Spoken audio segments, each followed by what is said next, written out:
ஓம் சாய்ராம் நற்பவி ஆறுமுகம் அருளிடும் அனதிடும் ஏறுமுகம். நான் மாரியம்மாள் சரவணன். எல்லாரும் எப்படி இருக்கீங்க?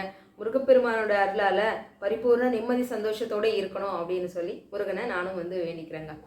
இன்றைய வீடியோ பதிவில் நம்ம என்ன பார்க்க போகிறோம் அப்படின்னா, அடுத்த வேல்மாறல் பூஜை நம்ம எல்லாம் சாய் செயல் சேனல் எடுத்து நடத்தக்கூடிய வேல்மாறல் பூஜையானது எந்த திருக்கோவிலில் நம்ம நடத்த போகிறோம், என்னைக்கு, அந்த திருக்கோவிலுடைய சிறப்புகள் என்ன, அது மட்டும் இல்லை இந்த தேதியில தான் நீங்கள் வேல்மாறல் பூஜை செய்யணும் அப்படின்னு ஐயனே நமக்கு அடியெடுத்து கொடுத்துருக்காரு அப்படின்னு சொல்லலாம். பல தகவல்கள் பல விஷயங்களை உங்ககிட்ட நான் பகிர்ந்துக்க வந்திருக்கேன். அதனால பதிவானது ரொம்ப ரொம்ப உங்களுக்கு பயனுள்ள ஒரு பதிவாகவுமே இந்த பதிவானது அமைய இருக்குங்க. அதனால வீடியோ பதிவுக்கு ஒரு லைக் பண்ணிட்டு வந்துருங்க. இப்போ நம்ம வீடியோ பதிவுக்குள்ள போயிடலாம். ஞானமே வடிவாகிய வயலூர் வள்ளல் பெருமானுடைய தனிப்பெரும் கருணையால் நாம வேல்மாறல் பூஜையானது வயலூர்ல தான் செய்ய இருக்கிறோங்க. அதாவது இந்த நேரத்துல திருமுருக வள்ளல் வாரியார் சுவாமிகளை மனதார தியானித்து அவருக்கு மிகப்பெரிய ஒரு நன்றியும் வணக்கமும் தெரிவித்து ஐயாவிடம் ஆசி பெற்றுப்போம். ஏன்னா வயலூர் அப்படின்னாலே எல்லாருடைய நினைவிலையும் முதல்ல ஞாபகத்தில் வர்றது நம்ம வாரியார் சுவாமிகள் இல்லையா. அதனால அவர் மனசார நினைச்சு நம்ம இந்த பதிவானதை சொல்லணும், அவர் வேண்டிக்கிட்டு இந்த பதிவானதை ஆரம்பிக்கணும்னு நினைக்கிறேன்.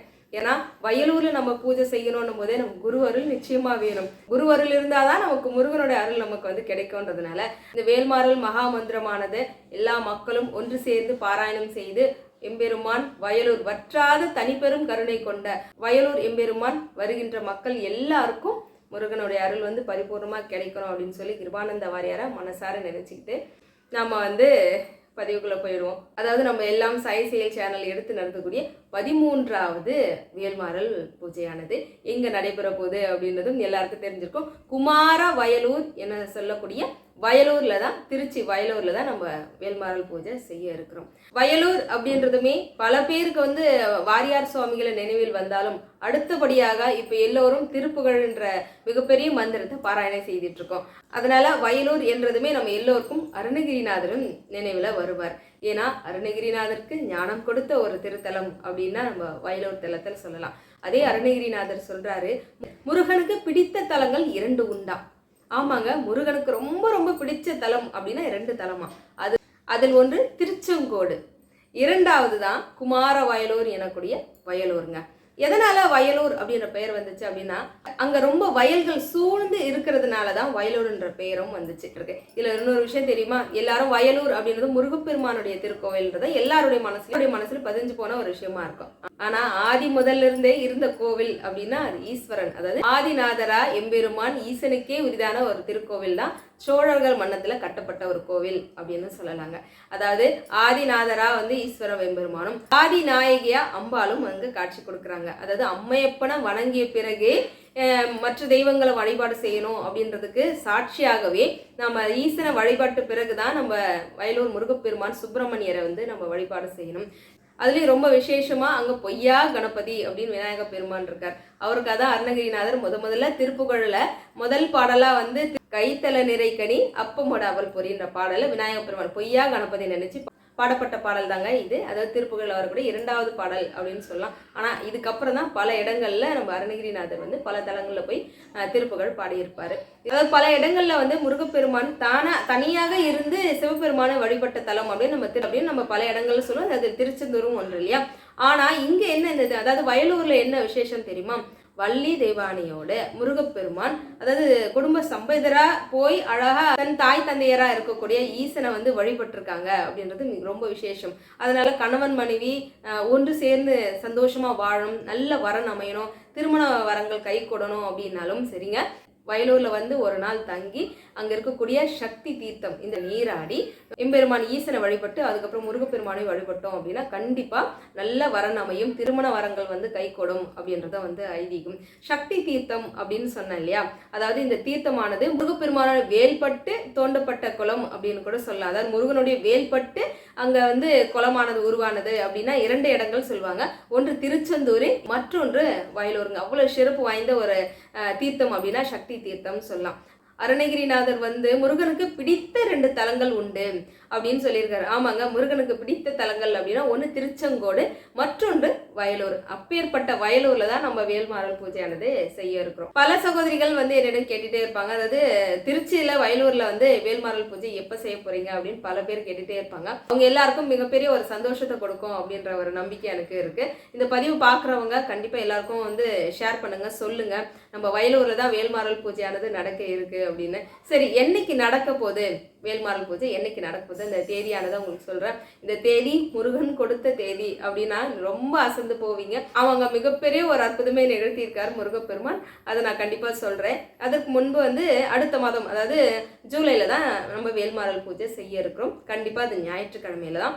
2 தேதிகள் நாங்கள் முடிவு பண்ணோம். அதாவது 19, அதாவது ஆடி மாதம் பிறந்து முதல் ஞாயிற்றுக்கிழமை, அதாவது 19/7/2026 ஞாயிற்றுக்கிழமை. அடுத்த வாரம் 26/7/2026, அதுவும் ஞாயிற்றுக்கிழமை தான். அது வந்து ஆடி மாதம் பிறந்து 2வது வாரம்னு வச்சுக்கோங்களேன். முதல் வாரம் வந்து என்ன வருதுன்னா சஷ்டி, 2வது வாரம் பிரதோஷம். 2 நாளுமே ரொம்ப அற்புதமான ஒரு நாள். இந்த 2 நாளில் நாம எப்படி தேர்ந்தெடுக்கிறது? ஏன்னா 2மே சிறப்பான ஒரு நாள். இந்த தேதி அப்படின்னு வந்து நாம முடிவெடுக்கிறத விட அது ஐயனிடமே கொடுத்துட்டோம் அப்படின்னா அவர் என்னைக்கு சொல்றாரோ அது இன்னும் சிறப்பாக வந்து நடைபெறும் இல்லையா? அதை நினச்சிக்கிட்டு என்ன பண்ணேன்னா ஐயனிடம் வந்து இது சீட்டை எழுதி போட்டு பூஜையெல்லாம் முடிச்சுட்டு என் பையனை விட்டு எடுக்க சொன்னேன். அதுக்கேற்ற மாதிரி தம்பி ஒரு சீட்டு எடுத்தாங்க. எடுத்து பார்த்ததும் ரொம்ப சந்தோஷம். என்னன்னா 26/7/2026 அப்படின்னு வந்துருச்சு. அதாவது 26ஆம் தேதி தான் வேல்மாறல் பூஜை செய்ய இருக்கிறோம். அன்று பிரதோஷம். என்ன இந்த பூஜைக்கும் இதுக்கும் கனெக்ட்னு பாக்குறீங்களா? வயலூர் அப்படின்னாலே நம்ம எல்லாருக்கும் முருகன் கோவில் தானே நினைவில் வரும். ஆனா அது முருகன் கோவிலுக்கு முன்பு என்னன்னா ஆதிநாதர், அதாவது சிவபெருமான் குடிக்கொண்ட இடம்ங்க. அது சிவபெருமானுக்காக கட்டப்பட்ட கோவில் தாங்க அது. ஆதிநாதர் ஆதிநாயகி அப்படின்னு வந்து ரொம்ப அழகா அருளாட்சி புரிஞ்சுக்கிட்டு இருக்காங்க அப்படின்னு சொல்ல, பிரதோஷத்தன்னைக்கே நம்ம வேல்மாறல் பூஜை செய்யறதுல பெரிய பாக்கியமா வந்து நினைக்கிறோம். ஏன்னா சஷ்டி நல்ல நாள் இல்லைன்னு சொல்ல மாட்டேன், ஆனா அதை விட நமக்கு எம்பெருமான் நம்ம ஈசனுடைய அருள்ன்றது மிகப்பெரிய ஒரு ஆசீர்வாதம் இல்லையா? அந்த நாள் வந்து ஐயன் கொடுத்ததுல ரொம்ப மற்றற்ற மகிழ்ச்சி. எதனால சஷ்டி அன்னைக்கு அவர் கொடுக்காம இருந்தாரதும் பெரிய ஒரு ட்விஸ்ட், ஒரு பெரிய மிராக்கிளே இருக்கு. அதை நான் கண்டிப்பா கூடிய வரையில உங்களுக்கு நான் சொல்றேன். அது என்ன காரணம், அவர் சஷ்டியை வந்து கொடுக்காம பிரதோஷத்தை ஏன் அவர் கொடுத்தாருன்றதுக்கும் ஒரு பெரிய காரணம் இருக்கு. அதை நான் கண்டிப்பா சொல்றேன். அப்போ நம்ம வேல்மாறல் பூஜை செய்ய இருக்கக்கூடிய நாளானது 26/7/2026 ஞாயிற்றுக்கிழமை அன்னைக்கு வயலூர்ல பூஜையானதை வச்சிருக்கோம். சரி, இந்த பூஜை எங்க நடைபெற போகுது அப்படின்னா கோவிலுக்கு பக்கத்துல பின்புறமே வந்து சுப்பிரமணியர் மஹால், அதாவது திருமணம் செய்யக்கூடிய ஒரு இடம் தாங்க, திருமண மண்டபத்துல தான் இந்த பூஜையானது நம்ம செய்ய இருக்கிறோம். காலை, அதாவது பூஜை வந்து ஒரு 8 மணி போல ஆரம்பிச்சிடும். ஏன்னா நம்ம கார்த்திகேயன் இருக்காரு, அவருக்கு சிறப்பான ஒரு அபிஷேகம் செய்துட்டு பாராயணம் வந்து ஆரம்பிச்சதும் மதியம் முடிஞ்ச உடனே அழகான அன்னதானம் நிறைவா நீங்க சாப்பிட்டுட்டு அழகா நீங்க கிளம்பிடலாம். பூஜை செய்ய இருக்கக்கூடிய நாள் தேதி எல்லாமே சொல்லிட்டேன். எல்லோரும் ஞாபகத்துல வச்சுக்கோங்க, அங்க தெரிஞ்சவங்க எல்லாருக்கும் சொல்லுங்க. ஏன்னா இந்த பூஜையானது முழுக்க நாமளே தான் எடுத்து நடத்த போறோம். அப்போ கண்டிப்பா உங்களுடைய கைங்கரியம் எனக்கு தேவைப்படுகிறது. ஒவ்வொருத்தருக்கும் உங்களால முடிஞ்ச கைங்கரியம் அந்த மாதிரி நீங்க கொடுக்கலாம். ஏன்னா நம்ம வந்து ஒரு மண்டபம் போல எடுத்து, ஏன்னா தனிப்பட்ட முறையில் நம்ம செய்யறோம் போது சிறப்பாக செய்யறதுக்கு உண்டான நிறைய வாய்ப்புகள் உண்டு. அதனால வேண்டி ஒரு மண்டபம் வந்து எடுத்திருக்கிறோம். எல்லாருக்கும் சாப்பாடு அன்னதானமும் வந்து நம்ம ஏற்பாடு செய்ய போறோம்ன்றதால உங்க எல்லாருடைய பங்களிப்பும் அதில் இருக்கணும் அப்படின்னு சொல்லி அன்போடு கேட்டுக்கிறேன். ஏன்னா ஒவ்வொரு வேல்மாறல் பூஜையானதுமே பல இடங்களை நம்ம நடத்திட்டு இருக்கோம். உங்களுடைய மிகப்பெரிய ஒரு கைங்கரியம் அதுல வந்து இருந்துகிட்டே இருக்காது, இல்லைன்னு நம்ம சொல்ல முடியாது இல்லையா? அடுத்தடுத்த இடங்கள்ல நம்ம செய்யறோம் அப்படின் போதும், அதுவும் திருச்சி சார்ந்து இருக்கக்கூடிய மக்கள் எல்லாரும் உங்க ஊர்ல நடைபெற போகுது, ஸோ உங்களுடைய பூஜை இது அப்படின்னு சொல்லலாம். மிகப்பெரிய பொறுப்பு உங்களுக்கும் இருக்கு அப்படின்றத நான் தெரிவிச்சுக்கிறேன். இதுல மிகப்பெரிய இன்னொரு ஒரு சஸ்பென்ஸ் உங்களுக்கு இன்னைக்கே சொல்லிடுறேன். என்ன அப்படின்னா, நம்ம திருச்சி அப்படின்னாலே இன்னொரு ஒரு கோவில் ஞாபகம் இருக்குங்களா? தென்ஷீரடி சாய்பாபா கோவில். யாருக்கெல்லாம் தெரியும், யாரெல்லாம் போயிட்டு வந்திருக்கீங்க? சரி, நம்ம தென்ஷீரடி சாய்பாபா கோவிலையும் வேல்மாறல் பூஜை நடத்திடலாமா? எல்லாரும் என்ன நினைக்கிறீங்க? எனக்கு நீண்ட நாள் ஆசை. நான் ஒரு நாள் சொன்னேன் இல்லையா, பெரிய ஒரு கோவில்ல நம்ம வேல்மாறல் பூஜை செய்யறதுக்கு உண்டான ஒரு உத்தரவு கிடைச்சிருக்கு அப்படின்னு சொன்னாலே அது இதுதான். அதாவது முந்தின நாள், அதாவது 25ஆம் தேதி சனிக்கிழமை அன்னைக்கு நம்ம அங்கே போகிறோம் அப்படின்றதுனால மாலை நேரமாக ஒரு 4 மணி அளவில் வந்து கோவில் நிர்வாகம் எல்லார்கிட்டையும் நான் வந்து பேசிட்டேங்க. வரக்கூடிய மக்கள் யாருக்கெல்லாம் பக்கத்தில் இருக்கீங்களோ, வர முடியும் நினைக்கிறவங்க எல்லாரும் வந்துருங்க. நம்முடைய கார்த்திகேயனை கொண்டு போய் பாபாவோட மடியில் வச்சுட்டு நம்ம எல்லோரும் சேர்ந்து அழகா வேல்மாறல் பாராயணம், எனக்கு பாபாவோட கோவிலில் வந்து பாராயணம் செய்யணும் அப்படின்னு நீண்ட நாள் ஆசை. அந்த ஆசையும் வந்து நிறைவேறதுக்கு உண்டான வாய்ப்புகள் வந்து ஐயன் கொடுத்திருக்காரு. அதனால அதாவது சனிக்கிழமை என்றும் வேல்மாறல் பாராயணம் உண்டு, ஞாயிற்றுக்கிழமை என்றும் வேல்மாறல் பாராயணம் உண்டு. கண்டிப்பா எல்லோரும் வந்து கலந்துக்கோங்க. ஒவ்வொரு வேல்மாறல் பூஜையும் பல எண்ணற்ற மாற்றங்களை கொடுத்துக்கிட்டு இருக்கு பல பேரோட வாழ்க்கையிலும். எங்க நடந்தாலும் வேல்மாறல் பூஜை அப்படின்னா யார் எங்க எடுத்து நடத்தினாலுமே வந்து மக்கள் அலைபோல அங்க போறதுக்கு உண்டான காரணம் என்ன தெரியுமா? ஐயன் அங்க வராருங்க. நம்ம கர்ம வினையெல்லாம் களையறதுக்காக வேரோடு அறுக்கவே எம்பெருமான் முருகப்பெருமான் அங்க எழுந்தருள்கிறார். அதற்காகவே பல மக்கள் எங்க வேல்மாறல் பூஜைன்னு காதல விழுந்தாலும், அது ஒரு இல்லத்துல நடந்தாலும் சரி, ஒரு கோவில நடந்தாலும் சரி, ஒரு மண்டபத்துல நடந்தாலும் சரின்னு ஓடோடி வர்றதுக்கு உண்டான காரணம் என்ன? எப்படியாவது நம்ம ஐயனை இன்னைக்கு பார்த்துட மாட்டோமா?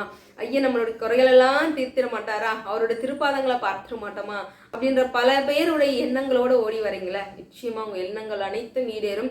இந்த கலியுகத்துல ஐயனை நினைச்சு பல இடங்கள்ல இது போல வேல்மாறல் மகா மந்திரமானது ஒலிக்குது அப்படின்னும் போதே மாபெரும் புண்ணியத்தை நாம வந்து நமக்கும் நம்ம குடும்பத்துக்கும் நம்ம பின்னாடி வரக்கூடிய சங்கதிகள் எல்லாருக்கும் நம்ம சேர்த்துக்கிட்டு இருக்கோம் அப்படின்னு கூட சொல்லலாம். அவ்வளவு சிறப்பு வாய்ந்த வேல்மாறல் மகா மந்திரம் நம்ம வேல்மாறல் பாராயணம் என்னோட குருவா இருக்கக்கூடிய நம்ம தென்ஷீரடி பாபா கோயில்லையும் வந்து நடைபெற போகுது அப்படின்றதையும் வந்து ரொம்ப சந்தோஷத்தோடு தெரிவிச்சுக்கிறேன். அங்க அந்த நேரத்துல யாருக்கெல்லாம் வரக்கூடியமோ, இப்ப திருச்சிக்கு அருகாமையில இருக்கிறீங்க அப்படின்னா வந்து கலந்துக்கோங்க. அப்படி உங்களுக்கு வாய்ப்பு இல்லைங்க, எனக்கு வர முடியல அப்படின்னு நினைச்சிங்கன்னா நம்ம மறுநாள் வந்து வயலூரில் நடக்கக்கூடிய வேல்மாறல் பூஜையில் கலந்துக்கோங்க. உங்களுடைய விருப்பம் தான், எது எப்படி யாரோட, ஏன்னா ரொம்ப தூரத்துல இருந்து வர முடியாதுல்ல, அதனால சொல்கிறேன். எப்படியெல்லாம் உங்களுக்கு வாய்ப்பு அமைதோ நீங்கள் வந்து 2 இடத்துலையும் வேல்மாறல் பூஜை கலந்துக்குங்க. குருவருளோடு சேர்ந்து நமக்கு திருவருளும் கிடைக்க போது வந்து முருகப்பெருமானை பார்க்கணும்னு நினச்சிக்கிட்டே இருக்க நினைக்கிறவங்க இது பெரிய வாய்ப்பாக நினச்சிக்கோங்க.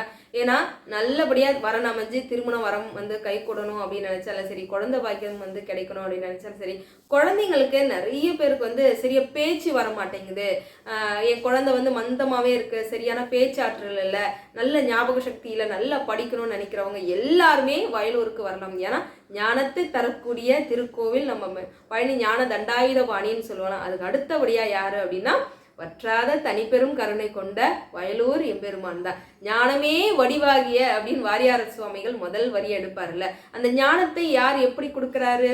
அருணகிரிநாதர் முருகப்பெருமான் திருப்புகழ் பாடு அப்படின்னு சொல்றாரு. ஆனா அருணகிரிநாதர் என்ன சொல்றாரு?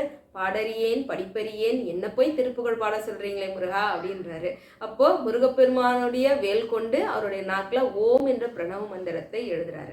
அதன் பிறகுதானே அருணகிரிநாதர் பல தலங்களுக்கு சென்று திருப்புகழானதை பாடினாரு. எவ்வளவோ அரிதான மந்திரங்களை கொடுத்திருக்காரு. அதுல ஒன்றுதான் வேல் வகுப்பு என்று சொல்லக்கூடிய வேல்மாறல் மகாமந்திரம். இவ்வளவு சிறப்பும் ஞானமும் யார் கொடுத்தது? வயலூர் எம்பெருமான் கொடுத்தது இல்லையா? அந்த ஞானத்தை கொடுக்கக்கூடிய தெய்வத்தை நம்ம சென்று வழிபட்டு அந்த இடத்துல நம்ம வேல்மாறல் பாராயணம் செய்கிறோம் என்பது எவ்வளோ ஒரு பெரிய பாக்கியம் இல்லையா? அதனால கண்டிப்பாக எல்லோரும் வந்துருங்க. அந்த பூஜைக்கு உண்டான கைங்கரியம் உங்களால் முடிஞ்சது என்னவோ கொடுங்க. கீழே என்னுடைய வாட்ஸ்அப் நம்பர் வந்து கொடுக்குறேன். உங்களுக்கு தெரிஞ்சவங்க எல்லார்கிட்டையும் கூட சொல்லுங்க. இப்போ ஒரு சிலர் என்னால் கொடுக்க முடியலமான்னு நினைப்பீங்க. ஆனால் உங்களுக்கு தெரிஞ்சவங்க யாராவது ஒருத்தவங்க இந்த விஷயத்த சொல்லுங்க. நம்ம ஊர் வயலூர்ல தான் இந்த பூஜையானது நடைபெற போகுது, நம்மளால முடிஞ்சது அன்னதானத்துக்கோ பூஜைக்கோ கொடுக்கணும் அப்படின்னு நீங்க யாராவது ஒருத்தருக்கு சொன்னா கூட போதுமானது அப்படின்னு சொல்றேன். நல்லபடியா நம்ம இந்த பூஜையானதை எடுத்து நடத்துவோம். எம்பெருமான் ஞானமே வடிவாகிய வற்றாத தனிப்பெரும் கருணை கொண்ட வள்ளல் சுப்பிரமணியருடைய அருள் வந்து எல்லோருக்கும் கிடைக்கணும் அப்படின்னு சொல்லி எல்லாரும் வந்து மனசார வேண்டிப்போம். சரிங்க, இப்போ ஒரு சிலருக்கு வந்து எப்படி வரணும்னு தெரியல அப்படின்றீங்கன்னா, அதாவது திருச்சி சத்திரம் பஸ் ஸ்டாண்டுக்கு நீங்க வந்து இறங்கிட்டீங்க அப்படின்னா அங்க இருந்து நீங்க நேரடியா வயலூருக்கு நீங்க தனியா வரணும் பஸ்ல. அந்த பஸ் வந்து பாத்தீங்கன்னா கோவில் வாசல்லையும் கொண்டு வந்து உங்களை விட்டுருவாங்க. சரிங்களா? வேற எதுவும் உங்களுக்கு சந்தேகங்கள் இருக்குன்னா கமெண்ட்ல சொல்லுங்க. உங்களுக்கு சந்தேகங்கள் எல்லாத்தையும் வந்து நான் நிவர்த்தி பண்றேன். சரிங்க, கூடிய விரைவில் நம்ம வேல்மாறல் பூஜை வயலூர்ல வந்து உங்க எல்லாரையும் சந்திக்கிறேன். எல்லாரும் கண்டிப்பா வந்துருங்க அப்படின்னு சொல்லி அன்போடு இப்பயே நான் வந்து தெரிவிச்சுக்கிறேன். அடுத்து ஒரு அற்புதமான பதிவுல வந்து நான் உங்களை சந்திக்கிறேன். வேல்வேல் வெற்றிவேல், வேல்வேல் வெற்றிவேல், சுற்றி வந்து நம்மை காக்கும் சுப்பிரமணிய வேல், சத்தியமாவது சரவணபவ. ஓம் சாய்ராம்.